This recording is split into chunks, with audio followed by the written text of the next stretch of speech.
অযোধ্যায় নবনির্মিত রাম মন্দির নিয়ে কি বললেন প্রধানমন্ত্রী, শুনে নেব।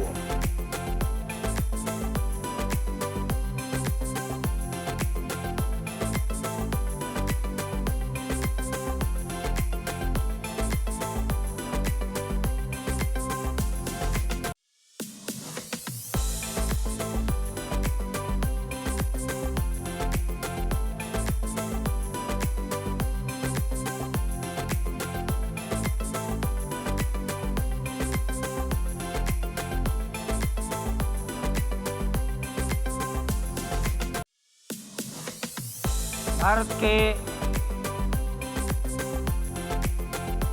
यशस्वी प्रधानमंत्री माननीय नरेंद्र भाई मोदी जी अपने मनोभाव प्रकट करेंगे।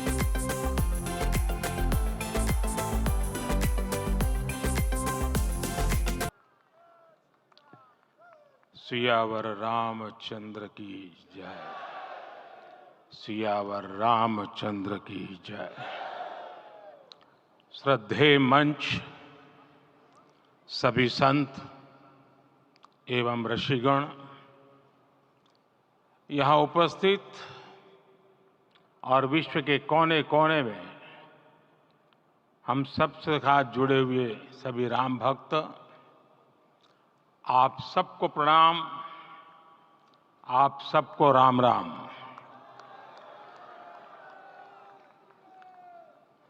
आज हमारे राम आ गए हैं।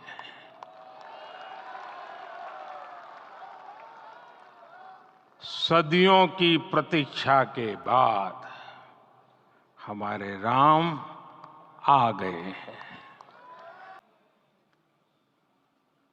यशस्वी प्रधानमंत्री माननीय नरेंद्र भाई मोदी जी अपने मनोभाव प्रकट करेंगे।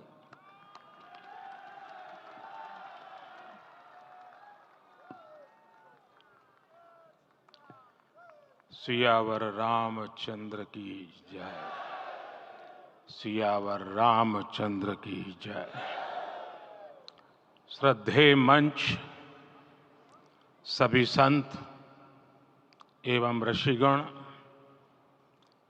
यहाँ उपस्थित और विश्व के कोने कोने में हम सबसे साथ जुड़े हुए आप सबको राम राम।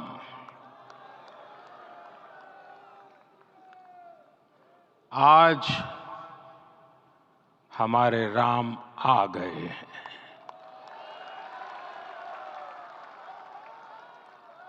सदियों की प्रतीक्षा के बाद हमारे राम आ गए हैं।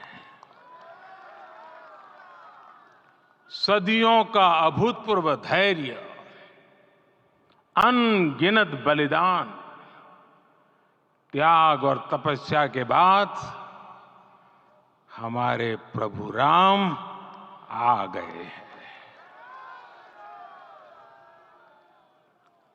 इस शुभ घड़ी की आप सभी को, समस्त देशवासियों को बहुत बहुत बधाई। मैं अभी गर्भगृह में ईश्वरीय चेतना का साक्षी बनकर आपके सामने उपस्थित हुआ हूं। कितना कुछ कहने को है, लेकिन कंठ अवरुद्ध है। मेरा शरीर अभी भी स्पंदित है, चित्त अभी भी उस पल में लीन है।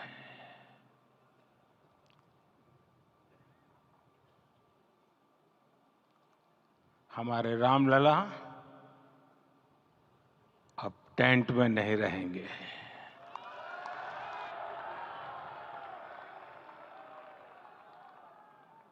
हमारे रामलला अब इस दिव्य मंदिर में रहेंगे। मेरा पक्का विश्वास है, अपार श्रद्धा है कि जो घटित हुआ है इसकी अनुभूति देश के, विश्व के कोने कोने में राम भक्तों को हो रही होगी। ये क्षण अलौकिक है, ये पल पवित्रतम है। ये माहौल, ये वातावरण, ये ऊर्जा, ये घड़ी प्रभु श्री राम का हम सब पर आशीर्वाद है। 22 जनवरी 2024 का ये सूरज एक अद्भुत आभा लेकर आया है। 22 जनवरी 2024 ये कैलेंडर पर लिखी एक तारीख नहीं, ये एक नए काल चक्र का उद्गम है।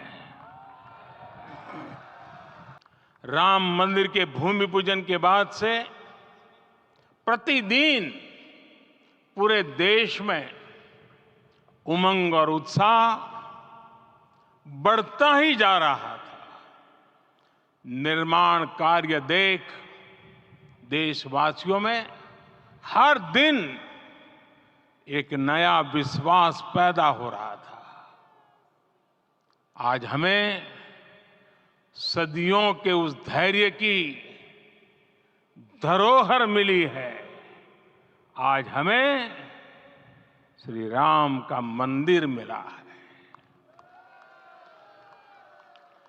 गुलामी की मानसिकता को तोड़कर उठ खड़ा हो राष्ट्र, अतीत के हर दंश से हौसला लेता हुआ राष्ट्र ऐसे ही नव इतिहास का सृजन करता है। आज से 1000 साल बाद भी लोग आज की इस तारीख की, आज के इस पल की चर्चा करेंगे। और ये कितनी बड़ी राम कृपा है कि हम सब इस पल को जी रहे हैं, इसे साक्षात घटित होते देख रहे हैं। आज दिन, दिशाएं, दिग दिगंत सब दिव्यता से परिपूर्ण है। ये समय सामान्य समय नहीं है।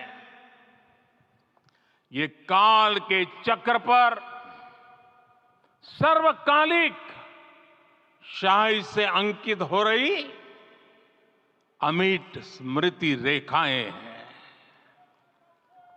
साथियों, हम सब जानते हैं कि जहां राम का काम होता है वहां पवन पुत्र हनुमान अवश्य विराजमान होते हैं। इसलिए मैं राम भक्त हनुमान और हनुमान गढ़ी को भी प्रणाम करता हूं। मैं माता जानकी, लक्ष्मण जी, भरत, शत्रुघ्न सबको नमन करता हूं। मैं पावन अयोध्यापुरी और पावन सरयू को भी प्रणाम करता हूं। मैं इस पल दैवीय अनुभव कर रहा हूं कि जिनके आशीर्वाद से ये महान कार्य पूरा हुआ है।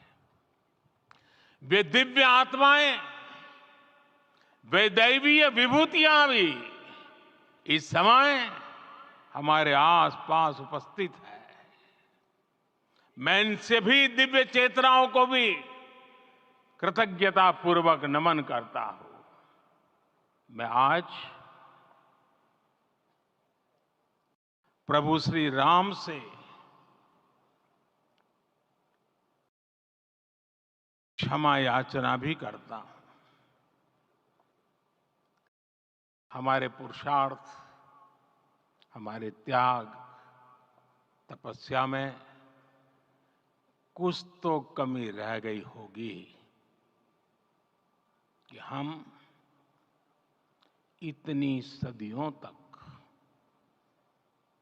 ये कार्य कर नहीं पाए। आज वो कमी पूरी हुई है।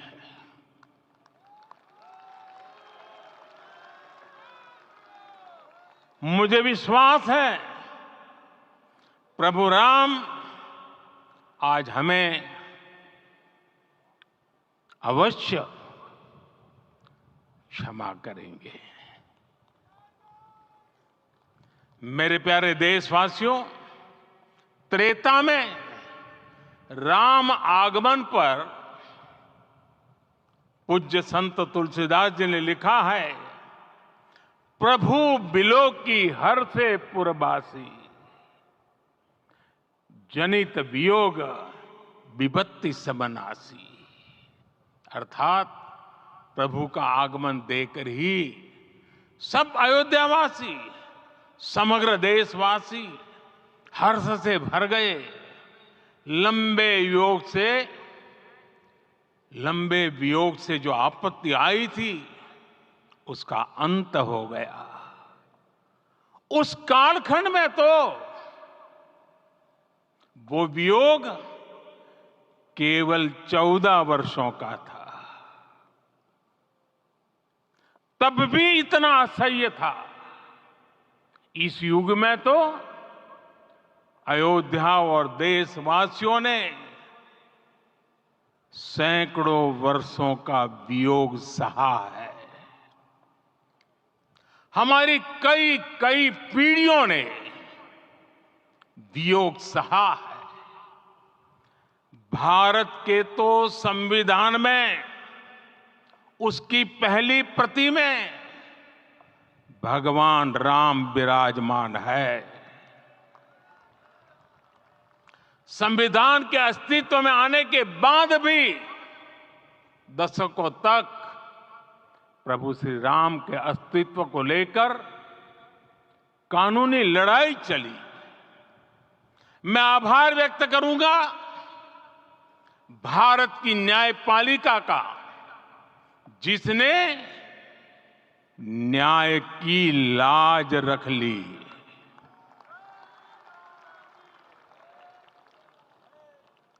न्याय के पर्याय प्रभु राम का मंदिर भी न्यायबद्ध तरीके से ही बना। साथियों, आज गांव-गांव में एक साथ कीर्तन संकीर्तन हो रहे हैं। आज मंदिरों में उत्सव हो रहे हैं, स्वच्छता अभियान चलाए जा रहे हैं। पूरा देश आज दीपावली मना रहा है। आज शाम घर घर राम ज्योति प्रज्वलित करने की तैयारी है। कल मैं श्री राम के आशीर्वाद से धनुषकोडी में राम सेतु के आरंभ बिंदु अरिचल मुनाई पर था।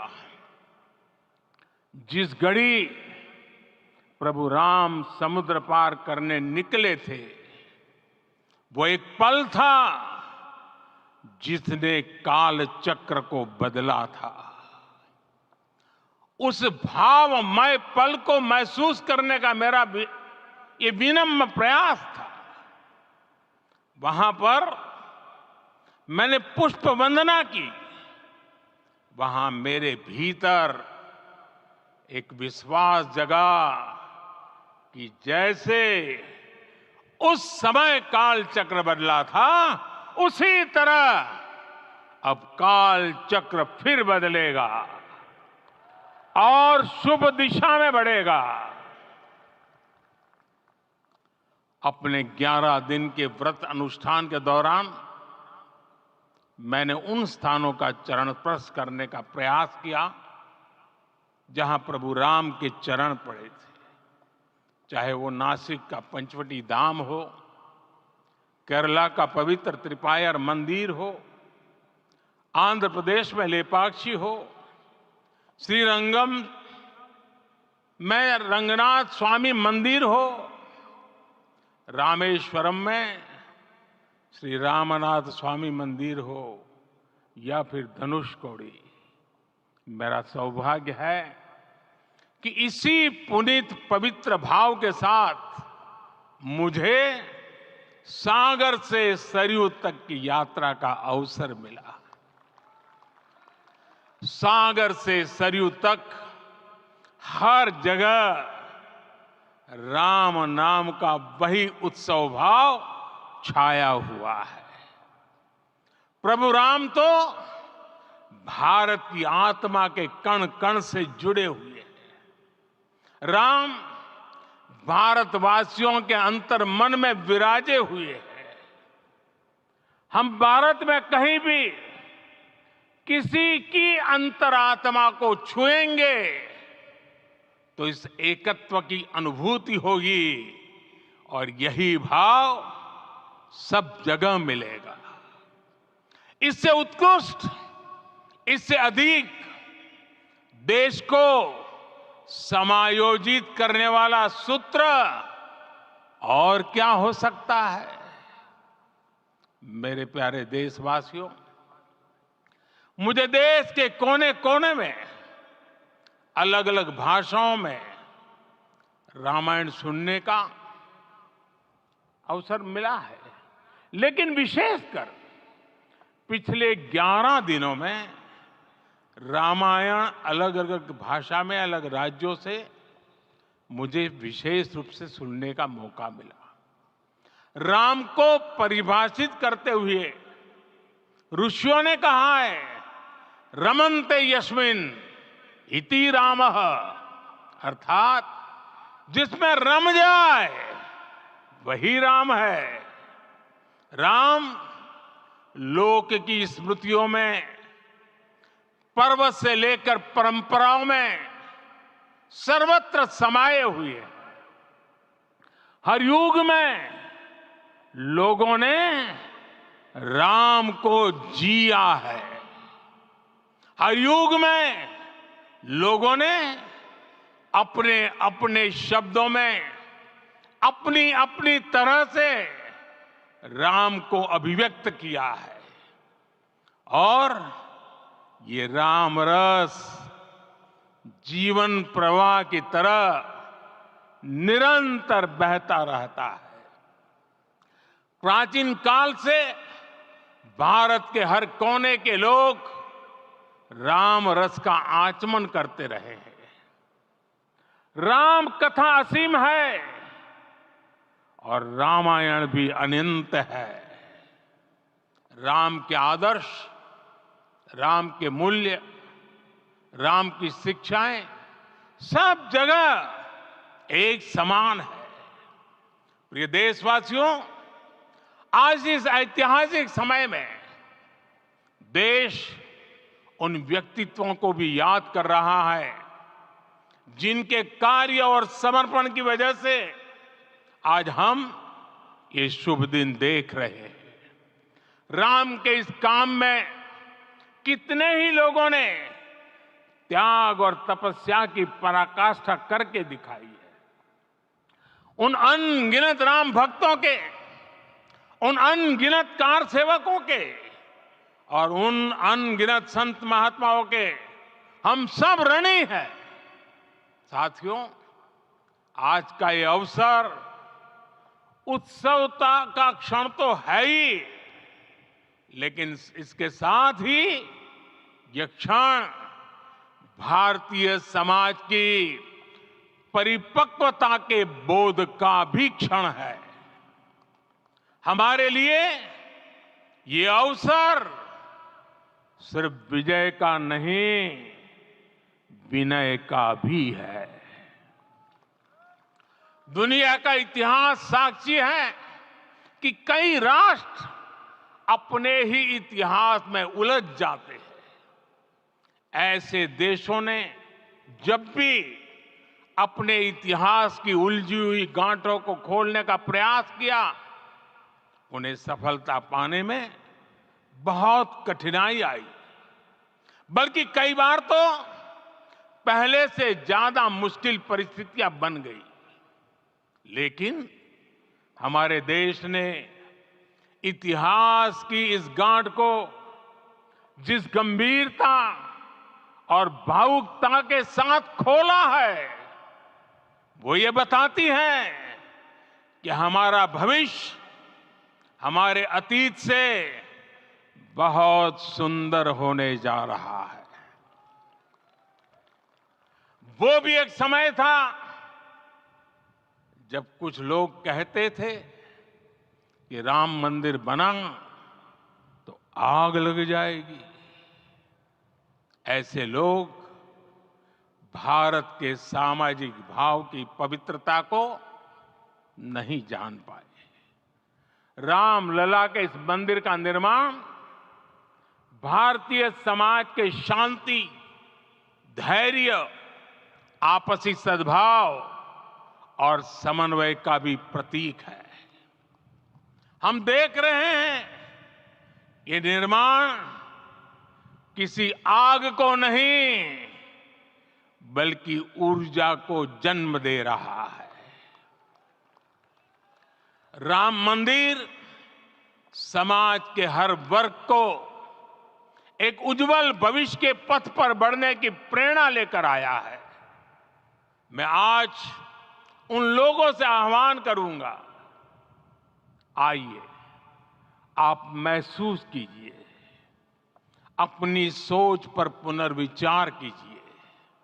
राम आग नहीं है, राम ऊर्जा है। राम विवाद नहीं, राम समाधान है। राम सिर्फ हमारे नहीं है, राम तो सबके हैं। राम वर्तमान नहीं, सिर्फ वर्तमानी नहीं, राम अनंत काल है। साथियों, आज जिस तरह राम मंदिर प्राण प्रतिष्ठा के इस आयोजन से पूरा विश्व जुड़ा हुआ है, उसमें राम की सर्वव्यापकता के दर्शन हो रहे हैं। जैसा उत्सव भारत में है, वैसा ही अनेक देशों में है। आज अयोध्या का यह उत्सव रामायण की उन वैश्विक परंपराओं का भी उत्सव बना है। रामलला की ये प्रतिष्ठा वसुधैव कुटुंबकम के विचार की भी प्रतिष्ठा है। साथियों, आज अयोध्या में केवल श्री राम के विग्रह रूप की प्राण प्रतिष्ठा नहीं हुई है, ये श्री राम के रूप में साक्षात भारतीय संस्कृति के प्रति अटूट विश्वास की भी प्राण प्रतिष्ठा है। ये साक्षात मानवीय मूल्यों और सर्वोच्च आदर्शों की भी प्राण प्रतिष्ठा है। इन मूल्यों की, इन आदर्शों की आवश्यकता आज संपूर्ण विश्व को है। सर्वे भवन्तु सुखिनः, ये संकल्प हम सदियों से दोहराते आए हैं। आज उसी संकल्प को राम मंदिर के रूप में साक्षात आकार मिला है। ये मंदिर मात्र एक देव मंदिर नहीं है, ये भारत की दृष्टि का, भारत के दर्शन का, भारत के दिग्दर्शन का मंदिर है। ये राम के रूप में राष्ट्र चेतना का मंदिर है। राम भारत की आस्था है, राम भारत का आधार है, राम भारत का विचार है, राम भारत का विधान है, राम भारत की चेतना है, राम भारत का चिंतन है, राम भारत की प्रतिष्ठा है, राम भारत का प्रताप है, राम प्रवाह है, राम प्रभाव है, राम नेति भी है, राम नीति भी है, राम नित्यता भी है, राम निरंतरता भी है, राम विभु है, विशद है, राम व्यापक है, विश्व है, विश्वात्मा है। और इसलिए जब राम की प्रतिष्ठा होती है तो उसका प्रभाव वर्षों या शताब्दियों तक ही नहीं होता, उसका प्रभाव हजारों वर्षों के लिए होता है। महर्षि वाल्मीकि ने कहा है, राज्यम 10 सहस्त्राणि प्राप्य वर्षाणि राघव, अर्थात राम 10,000 वर्षों के लिए राज्य पर प्रतिष्ठित हुए, यानी हजारों वर्षों के लिए राम राज्य स्थापित हुआ। जब त्रेता में राम आए थे तब हजारों वर्षों के लिए राम राज्य की स्थापना हुई थी। हजारों वर्षों तक राम विश्व पथ प्रदर्शन करते रहे थे। और इसलिए मेरे प्यारे देशवासियों, आज अयोध्या भूमि हम सभी से, प्रत्येक राम भक्त से, प्रत्येक भारतीय से कुछ सवाल कर रही है। श्री राम का भव्य मंदिर तो बन गया, अब आगे क्या? सदियों का इंतजार तो खत्म हो गया, अब आगे क्या?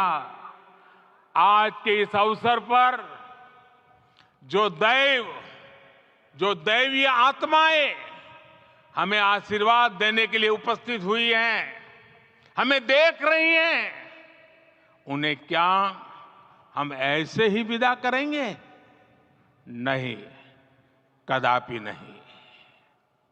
आज मैं पूरे पवित्र मन से महसूस कर रहा हूं कि काल चक्र बदल रहा है। ये सुखद संयोग है कि हमारी पीढ़ी को एक कालजयी पथ के शिल्पकार के रूप में चुना गया है। 1000 वर्ष बाद की पीढ़ी राष्ट्र निर्माण के हमारे आज के कार्यों को याद करेगी। इसलिए मैं कहता हूं, यही समय है, सही समय है। हमें आज से, इस पवित्र समय से अगले 1000 साल के भारत की नींव रखनी है। मंदिर निर्माण से आगे बढ़कर अब हमें सभी देशवासी यहीं इस पल से समर्थ, सक्षम, भव्य, दिव्य भारत के निर्माण की सौगंध लेते हैं।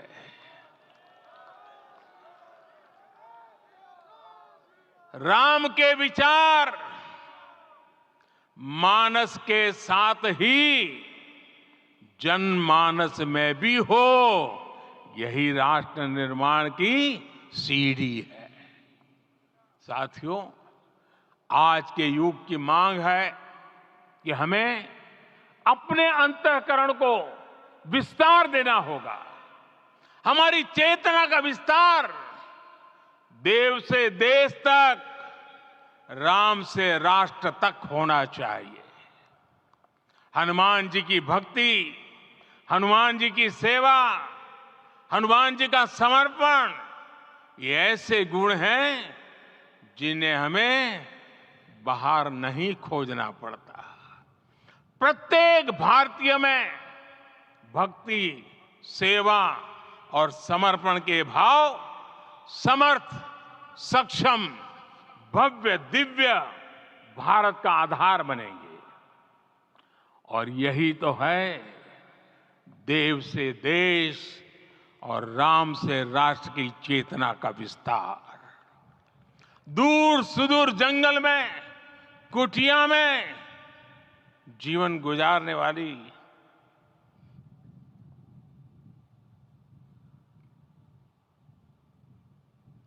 मेरी आदिवासी मां शबरी का ध्यान आते ही अप्रतिम विश्वास जागृत होता है।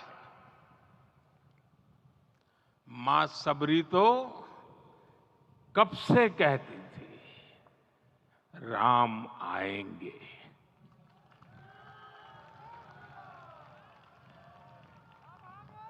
प्रत्येक भारतीय में जन्मा यही विश्वास समर्थ, सक्षम, भव्य भारत का आधार बनेगा। और यही तो है देव से देश और राम से राष्ट्र की चेतना का विस्तार। हम सब जानते हैं कि निषाद राज की मित्रता सभी बंधनों से परे है। निषाद राज का राम के प्रति सम्मोहन, प्रभु राम का निषाद राज के लिए अपनापन कितना मौलिक है। सब अपने हैं, सभी समान है।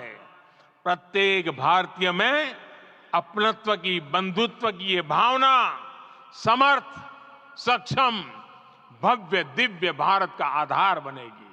और यही तो है देव से देश और राम से राष्ट्र की चेतना का विस्तार। साथियों, आज देश में निराशा के लिए रत्ती भर भी स्थान नहीं है। मैं तो बहुत सामान्य हूं, मैं तो बहुत छोटा हूं। अगर कोई ये सोचता है तो उसे गिलहरी के योगदान को याद करना चाहिए। गिलहरी का स्मरण ही हमें हमारी इस हिचक को दूर करेगा, हमें सिखाएगा कि छोटे बड़े हर प्रयास की अपनी ताकत होती है, अपना योगदान होता है। साथियों, लंकापति रावण प्रकांड ज्ञानी थे, अपार शक्ति के धनी थे, लेकिन जटायु जी की मूल्य निष्ठा देखिए।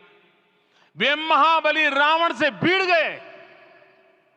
उन्हें भी पता था कि वो रावण को परास्त नहीं कर पाएंगे, लेकिन फिर भी उन्होंने रावण को चुनौती दी। कर्तव्य की यही पराकाष्ठा समर्थ, सक्षम, भव्य, दिव्य भारत का आधार है। और यही तो है देव से देश और राम से राष्ट्र की चेतना का विस्तार। आइए हम संकल्प लें कि राष्ट्र निर्माण के लिए हम अपने जीवन का पल पल लगा देंगे। राम काज से राष्ट्र काज, समय का पल पल, शरीर का कण कण राम समर्पण को राष्ट्र समर्पण के ध्येय से जोड़ देंगे। मेरे देशवासियों, प्रभु श्री राम की हमारी पूजा विशेष होनी चाहिए।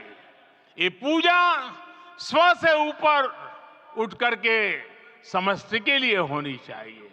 ये पूजा अहम से उठकर वयम के लिए होनी चाहिए। प्रभु को जो भोग चढ़ेगा वो विकसित भारत के लिए हमारे परिश्रम की पराकाष्ठा का प्रसाद भी होगा। हमें नित्य पराक्रम, पुरुषार्थ, समर्पण का प्रसाद प्रभु राम को चढ़ाना होगा। इनसे नित्य प्रभु राम की पूजा करनी होगी, तब हम भारत को वैभवशाली और विकसित बना पाएंगे। मेरे प्यारे देशवासियों, ये भारत के विकास का अमृत काल है। आज भारत युवा शक्ति की पूंजी से भरा हुआ है, ऊर्जा से भरा हुआ है। ऐसी सकारात्मक परिस्थितियां फिर न जाने कितने समय बाद बनेगी, ना नहीं है। मैं अपने देश के युवाओं से कहूंगा, आपके सामने हजारों वर्ष की परंपरा की प्रेरणा है। आप भारत की उस पीढ़ी का प्रतिनिधित्व करते हैं जो चांद पर तिरंगा लहरा रही है। वो 15 लाख किलोमीटर की यात्रा करके सूर्य के पास जाकर मिशन आदित्य को सफल बना रही है। जो आसमान में तेजस और सागर में विक्रांत का परचम लहरा रही है। अपनी विरासत पर गर्व करते हुए आपको भारत का नव प्रभात लिखना है। परंपरा की पवित्रता और आधुनिकता की अनंतता दोनों ही पथ पर चलते हुए भारत समृद्धि के लक्ष्य तक पहुंचेगा। मेरे साथियों, आने वाला समय अब सफलता का है। आने वाला समय अब सिद्धि का है। ये भव्य राम मंदिर साक्षी बनेगा भारत के उत्कर्ष का, भारत के उदय का। ये भव्य राम मंदिर साक्षी बनेगा भव्य भारत के अभ्युदय का, विकसित भारत का। ये मंदिर सिखाता है कि अगर लक्ष्य सत्य प्रमाणित हो, अगर लक्ष्य सामूहिकता और संगठित शक्ति से जन्मा हो, तब उस लक्ष्य को प्राप्त करना असंभव नहीं है। ये भारत का समय है और भारत अब आगे बढ़ने वाला है। शताब्दियों की प्रतीक्षा के बाद हम यहां पहुंचे हैं। हम सब ने इस युग का, इस कालखंड का इंतजार किया है। अब हम रुकेंगे नहीं। हम विकास की ऊंचाई पर जाकर ही रहेंगे। इसी भाव के साथ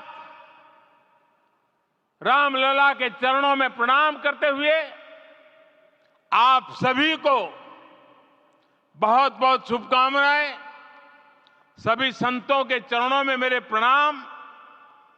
सियावर रामचंद्र की, सियावर रामचंद्र की, सियावर रामचंद्र की। जी के शिष्यगणों से निवेदन करूंगा मंच पर आकर उनको नीचे की ओर ले जाए।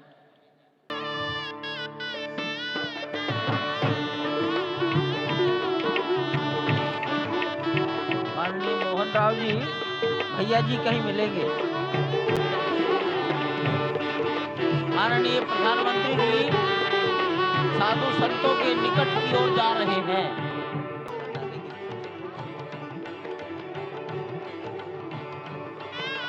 माननीय प्रधानमंत्री जी बहुत निकट पहुंच गए हैं संत महापुरुषों के।